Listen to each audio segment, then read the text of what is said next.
দেখেন আমরা যে এই যে সোনার বাংলায় বসবাস করতাম, আমরা একটা গান বলতাম না যে আমার সোনার বাংলা আমি তোমায় ভালোবাসি।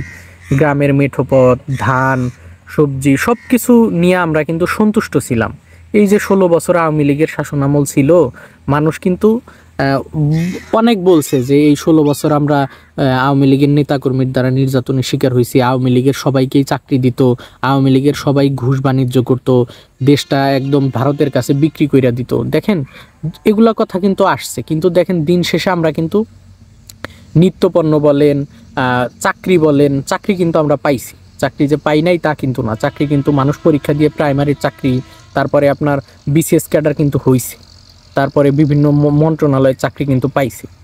আসলে কি বাঙালিদেরকে আপনি সন্তুষ্ট করতে পারবেন না? আবার ধরেন এই যে শাকসবজি বলেন, যতই দাম বাড়ছে তারপরেও কিন্তু মানুষের ক্রয়ের মধ্যে ছিল, ক্রয়ের ক্ষমতার মধ্যে ছিল। মানুষ যদি 20,000 টাকা বেতন পাইতো, সেখানে 60 টাকা সের আলু পেঁয়াজ এগুলা কিন্তু পাইতো। কিন্তু এখন মানে অবস্থাটা একদম বেগতিক, মানুষের মধ্যে না আছে শান্তি। মানুষ যদি একটু টিভির সামনে বসে, শুধু আন্দোলন আর আন্দোলন। এই যে ইউনূস সাহেব ইসকনকে নিয়ে যে খেলাটা শুরু করছেন, এই আপনি খেলাটা ভারতকে বয়কট দিয়ে বা ভারতকে আপনি একদম মানে তুচ্ছ তাচ্ছিল্য করে কথা বলতেছেন। ভারত যদি পিছ টান দেয়, আপনারা কি মানে থাকতে পারবেন? এই যে দেখেন, আসলে কষ্টটা কিন্তু আপনাদের হবে না, ইউনূস সাহেবের কষ্ট হবে না, তার সমন্বয়কদের কষ্ট হবে না, যত কষ্ট কিন্তু আমাদের হবে। এই যে ভারত থেকে যদি আমদানি রপ্তানি এগুলো বন্ধ হয়ে যায়, তাইলে এই যে সমস্ত মশলার বাজার বলেন, সমস্ত এই যে আলু রসুন পেঁয়াজ সবকিছু আমরা কিন্তু ভারত থেকে আমদানি করতে পারি। আপনারা এখানে কোনো দোহাই দিতে পারবেন না। আপনারা বলতে পারেন যে ইন্ডিয়া গেছে তো কি হয়েছে, তুরস্ক থেকে আনবো, পাকিস্তান থেকে আনবো, অমুক দেশ থেকে আনবো, ভিয়েতনাম থেকে। ভাই, ওগুলার পেঁয়াজ কিন্তু আমাদের বাজারে করোনার মধ্যে আসছিল, সেইটা কেমন সেই মান কিন্তু আমরা সবাই জানি।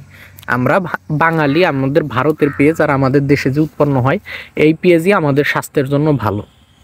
তো এগুলা যদি বন্ধ হয় ভাই, তারপরে আপনার এই যে ভারতকে এত ছোট কইরা দেখতেছেন, এরা কিন্তু রাজনৈতিকভাবে পরাশক্তি। তারপরে আপনার আমাদের মানচিত্র বলতে গেলে যে আমরা ভৌগোলিকভাবে ভারতের পেটের মধ্যে আছি। তো আমাদের এমন কোনো কিছু করা উচিত না যে আমরা যেন ভারত অসন্তুষ্ট হয়, ভারতের সাথে আমরা দরাদরি করব, কষাকষি করব, কূটনীতির বিভিন্ন খেলা আছে, বিভিন্ন পর্যায়ে দাম দর করব। শেখ হাসিনা কিন্তু চীনকেও মনে করেন নাচাইতো, ভারতকেও নাচাইতো, মাঝখান থেকে কিন্তু তাদের ফসলটা তারা ঠিকই আদায় করত।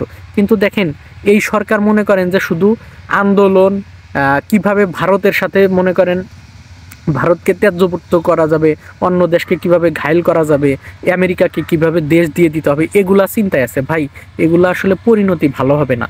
কাদের ভালো হবে না? আপনাদের। আপনারা এই সিসিআরে আপনারা ঠিকই থাকবেন, আমাদের সাধারণ মানুষের ভাই দুঃখ কষ্ট হবে। কেমন কি যে আমরা নিত্যপণ্যে কষ্ট পাবো। ভারত যদি সবকিছু বন্ধ করে দেয়, ভারতও রাজনীতি শুরু করে, তাহলে কিন্তু আমাদের খুবই কষ্ট হবে। আমাদের কথা আসলে কোনো সরকারি ভাবে না, কেউ ভাবে না।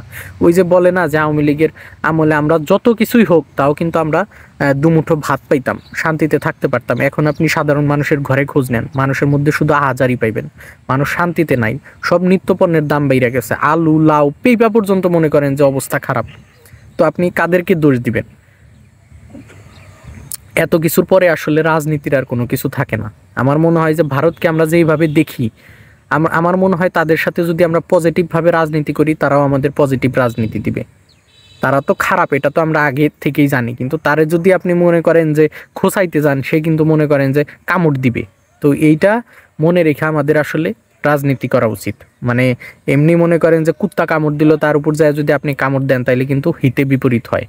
আমার মনে হয় ইউনূস সরকার খুবই বাড়াবাড়ি করতেছে, তার অলরেডি মনে করেন যে দেখেন গা গদি অলরেডি লইরা গেছে। আল্লাহ হাফেজ।